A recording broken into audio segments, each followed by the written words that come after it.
everyone is setting up. It's so nice. So down here. There's my Uncle Freddie.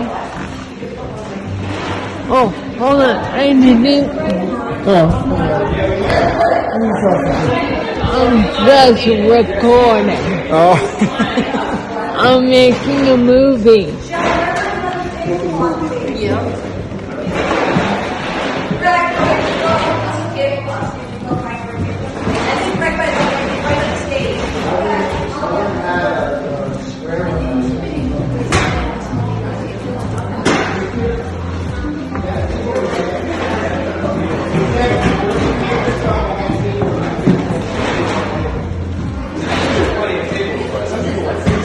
All those poster boards of kids with pictures.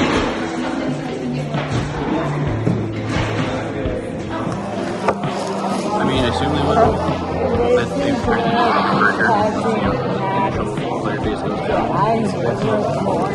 I think it's recording. Yeah, it's recording. She's always we have 10 real life You know, people to kill. I'm your favorite. What can I say? You are too. I'm not lying. She's not. I'm very humble about it though. Sometimes. But I use it to my advantage.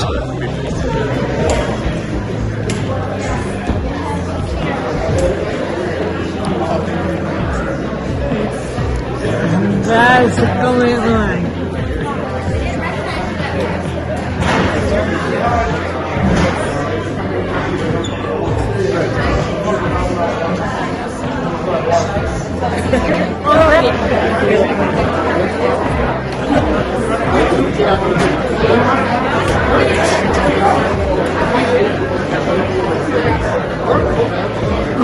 Good.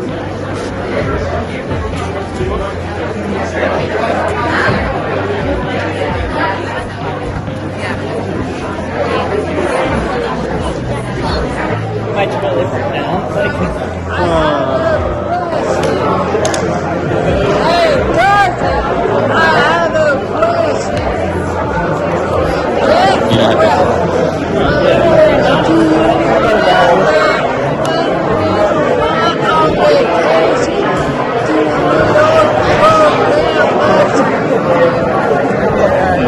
No, I don't have the memory.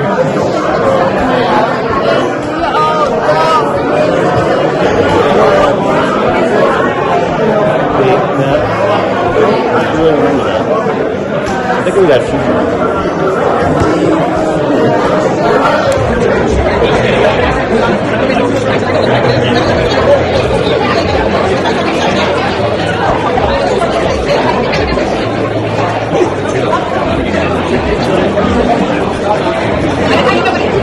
We met up in first grade in Miss Hamilton's class.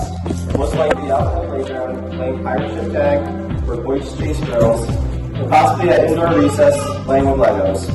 Either way, from the day Bailey and I met, I knew we would be best friends for life. I vividly remember calling Bailey on those Thursday evenings, dialing his old phone number, which I still remember to this day, 860-228-4832. Sean and Fred answering and having to yell, "Bailey!" up in his room, where he was most likely crushing it in some video game. I'd ask if he'd want to come over, and his parents would write him a note so he could get on the bus after school and come over for those so highly anticipated Friday night sleepovers. I know a lot of you in the crowd remember when you were this age, and you probably also had that one friend you look forward to seeing. Well, Bailey, he was my guy. We'd bounce on the trampoline until it was dark, and play video games until we couldn't keep our eyelids open anymore. The following day would be filled with outdoor adventures, such as flying down my driveway on anything really with wheels, and hitting a jump as fast as we could until our tailbones couldn't handle it anymore. Or going out in the woods and building some really awesome forts, which we later realized was in a patch of poison ivy. That didn't work out very well for me. Bailey's sense of adventure and fearless attitude always made for an exciting time. Some of the best memories we had were at Squamicut Beach, where we would boogie board some massive waves, well, they felt massive when we were 8 years old, or climbing around the woods at our houses. I'll never forget the time that my mom signed us up for ski club in 5th grade. We took snowboard lessons at Ski Sundown, and right away, Bailey was a natural. He couldn't climb down the mountain very well, but he sure knew how to go top speed straight down the hill, leaving me in the dust, always with such a happy glow to him. They say that friends are the family you choose, and Bailey was most definitely the brother I would choose any day. As we grew older, our friend group expanded, and many of you were also just as lucky to be able to call him a friend.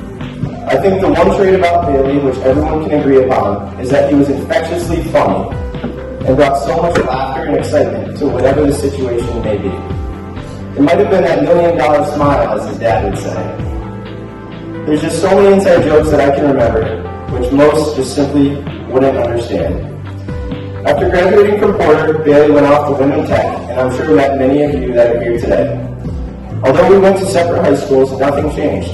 Bailey would come to hang out any chance he got, boating on Columbia Lake and sleep over at the Holmes Cabana, scootering around town, volleyball games at Rec Park, group trips to Taco Bell after school, sometimes during, and other shenanigans like some old school ding dong ditch. Thankfully, there weren't any Ring doorbell cameras around back then. Whatever it was we got up to, we knew it was going to be a good time if Bailey was around. Bailey wasn't just a loyal friend, but also a loyal fan of the Boston Red Sox.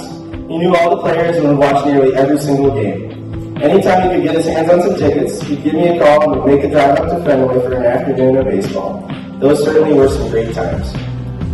As many of his close friends know, Bailey was adamant about settling down young with a nice lady and starting a family of his own. To Bailey, that was truly his purpose in life. When he met Briana in 2017, I think we all knew she was going to be the one for him. Not only was Bailey crazy about Bri, he also loved her daughter, Aubrey. When he found out Bri was expecting a little one of their own, naturally, Bailey made the announcement to all of us, all of his closest friends, during a Friday night party. I think we were coming to town. I know he was extremely excited, but also felt some nerves as it is a big responsibility. We spent many late nights renovating his apartment and making sure everything was perfect for the arrival of his baby boy. In May 2019, they welcomed little Emmett. The pure happiness this brought to him was incredible. Bailey was an amazing father. Just a few months ago, Rebecca and I got married, and Bailey was a best man. The memories and photos are so special, and Bailey added so much to our day. He held our wedding rings and made sure the day went absolutely perfect. Well, he tried to, but he ended up handing me both rings at the same exact time. But it made for a good laugh. I realized how much he truly cared when, after the ceremony, he came up to me crying and gave me a big hug. I'll never forget that moment. Truly a fantastic friend. Bailey was the life of the party on the dance floor, doing his signature move. I guess you can call it the Russian squat kick dance. I tried to show you all, but I think I needed knee replacement afterward. I never understood how he was so good at that dance move. As we mourn this tragic loss of a beautiful soul taken from us far too soon, it is important to look back and remember all the laughs, smiles, and happy times that Bailey blessed us with. I am thankful to have been by his side for each chapter of his life, and although his story was far too short, Bailey had a large and lasting impact on every single one of us. Goodbyes hurt the most when the story is not finished, and saying goodbye this soon simply feels wrong. So instead, I will say, I love you, man, and know that you're always here with me.